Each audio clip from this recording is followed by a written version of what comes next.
On it looked like Caitlin Clark has fired shots at Stephanie White and their offense, man. For this one here, dramatically parasitic. Caitlin Clark just walked out of Phoenix with more than a devastating loss on the scoreboard. She walked out with something to say, and trust me, it wasn't pretty for anyone wearing a Fever coaching badge.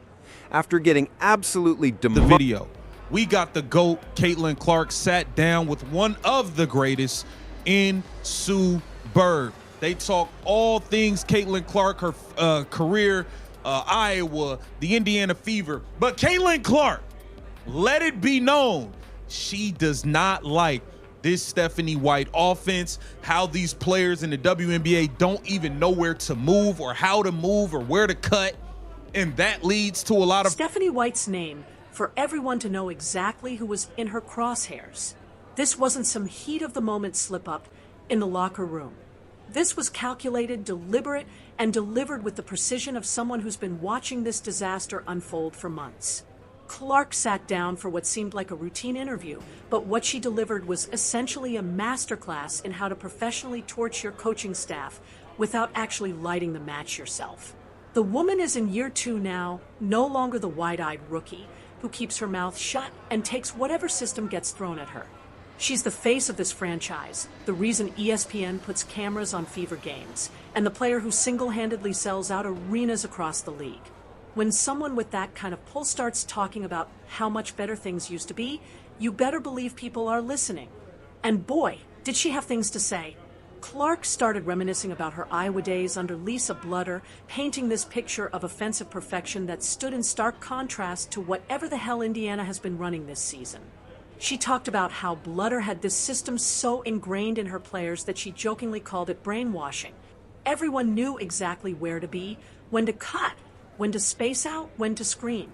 Iowa, I said from day one that I wanted to take them to a Final Four, and a lot of people were just like, that would never happen. A lot of people that were really close to me, and a lot of people that I trusted in my life, they never believed that I could help them achieve to where we ended up getting, other than really Coach Bluder. So I'm really thankful for her, and obviously it evolved over the course of 4 years. It was certainly a process, and I had some really good teammates that were some really good players, and really just bought in and were some of my best friends. But I also think Coach Bluder, she really coached me. It wasn't like Caitlin just gets to do whatever she wants. I was held accountable more than anyone on the team by far. Yeah, there was film sessions, right? She would lay into me. It was tough. But did she give you the green light? Did you take the green light? I think I gave myself the green light. And it was basketball poetry in motion, with 5 shooters on the floor creating this beautiful symphony of spacing and movement that gave Clark all the room in the world to operate. Then came the knockout punch, delivered with a smile that could cut glass. Clark looked straight into that camera and said the words that should have every WNBA coach checking their offensive playbooks. Even now at the professional level, I'm like, how do people not know where to move? It blows my mind. Let that sink in for a moment. The face of the league just said that professional basketball players, the best women's players in the world, don't know basic positioning fundamentals. That's not just a shot at her teammates. That's a flamethrower aimed directly at the coaching staff responsible for teaching those fundamentals. Now, if you've watched more than 2 Fever games this season, you know exactly what she's talking about. It's been painful to watch at times. Clark will wave someone to make a cut, and they'll stand there like they're posing for a team photo. She'll throw a perfect pass to an open space where any competent offensive system would have a player cutting, and instead the ball flies into the 3rd row because nobody moved. Then guess whose stat sheet shows a turnover? Not the statue masquerading as a basketball player, but the superstar who had the audacity to expect her teammates to actually move. It was very similar. All Iowa attack, we're known to have 5 shooters on the floor at all time. We played with really good floor spacing, and at Iowa it was the same way. 4 people were on the floor that could shoot at the same time. Then obviously we usually played with a true post, but they rarely missed too. Mon never missed. Hannah Stolke was tremendous when I was there too, and even our backup post players. I always think about how Coach Bluder ran practices and things, and I'm very fortunate looking back and now going to watch other colleges' practices and things like that. She really was so intentional about making sure everyone was on the same page and knew what they were doing and knew their role in a way. When I talk to people about it, I joke she brainwashed people, not actually, but no, you part of it is a little bit of it. even now at the professional level, I'm how do people not know like where to move? Like it blows my mind still. Like, but I think it just makes me like really appreciative of like what Coach Bluder was able to do when we were at Iowa. Like she was so smart. She was able to like construct a team and make sure everyone always knew what they were going to do, whether you were the smart. The motion offense, and that's being generous calling it motion, has looked more like a social gathering around the three-point line most nights. Players standing around watching Clark dribble the air out of the ball until she's forced to chuck up some miracle shot from the parking lot just to salvage the possession. That's not basketball. That's desperation masked as strategy. And the timing of Clark speaking out couldn't be more telling. This wasn't after some heartbreaking one-point loss where you could say they just needed one more shot to fall. No, this came after getting their doors blown off by 30 points, looking like they'd never practiced together a day in their lives, while Phoenix was out there running actual plays and making actual cuts like a real basketball team. The Phoenix game was the breaking point, and you could see it in Clark's body language throughout that disaster. The frustrated claps after missed rotations, the quick huddles where she's probably explaining basic spacing concepts to professional athletes, the way she walked off that court without making eye contact with anyone. That wasn't the energy of someone thinking, we'll get them next time. That was the energy of someone who just watched a month of practice go up in flames in 35 minutes of basketball. Here's what makes this whole situation so perfectly calculated on Clark's part. Year 2 is exactly when a superstar should start flexing their influence. Rookie year, you keep your head down, adjust to the league, let people chalk up struggles to growing pains. But by year 2, you've got the credibility to start pointing out the cracks in the foundation. Wait until year 3 or 4, and it starts looking like you're just bitter about losing. Do it now. And it looks like leadership, like someone who's seen enough to know what works and what doesn't. And Clark has seen what works. She lived it for 4 years at Iowa, where Bluder created this offensive ecosystem that maximized every player's strengths. For shooters on the floor at all times, with spacing so perfect that defenses couldn't pack the paint without leaving someone wide open. Every player knew their role, knew the reads, knew exactly where to be in every situation. It was basketball chess played at the highest level, and Clark was the queen piece with room to operate. What she's looking at now in Indiana is more like checkers played by people who forgot half the rules. Take that Dallas game from earlier this season, where she called for a simple screen, and somehow both her screener and the weak side forward ended up in the exact same spot under the basket. The defense didn't even have to work. They just stood there like they were guarding a piece of furniture, while Clark tried to thread an impossible pass through 3 bodies. Turnover, fast break the other way, and another entry in the growing list of reasons why this system isn't working. Or that brutal stretch against Chicago where they ran what was supposed to be a horn set, except the 2 bigs apparently decided horns meant they should set screens for each other instead of creating lanes for Clark to operate.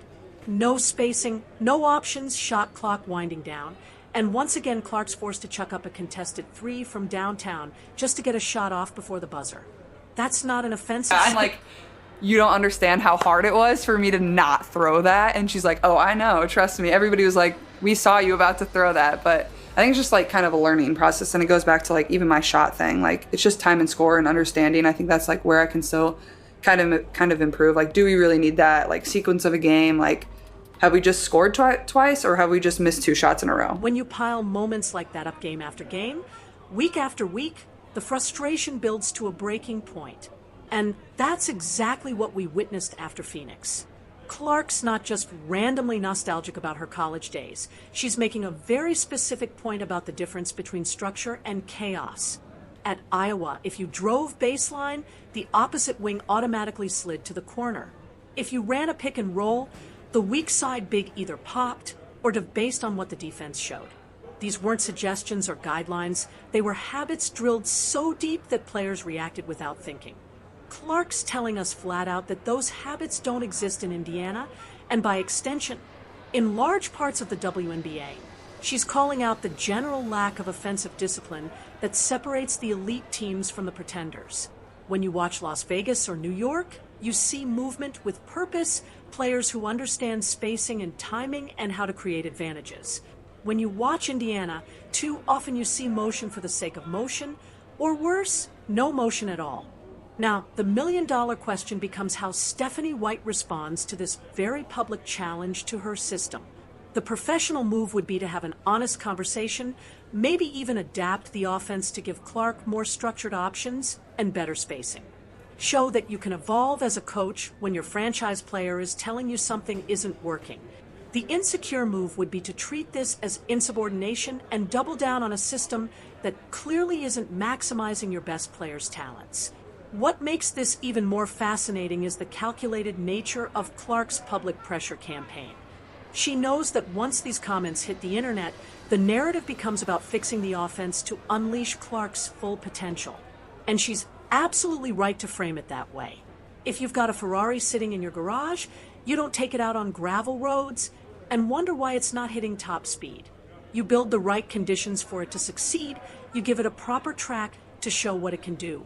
Right now, Indiana's track is full of potholes, and Clark just called them out one by one. The danger, of course, is team chemistry.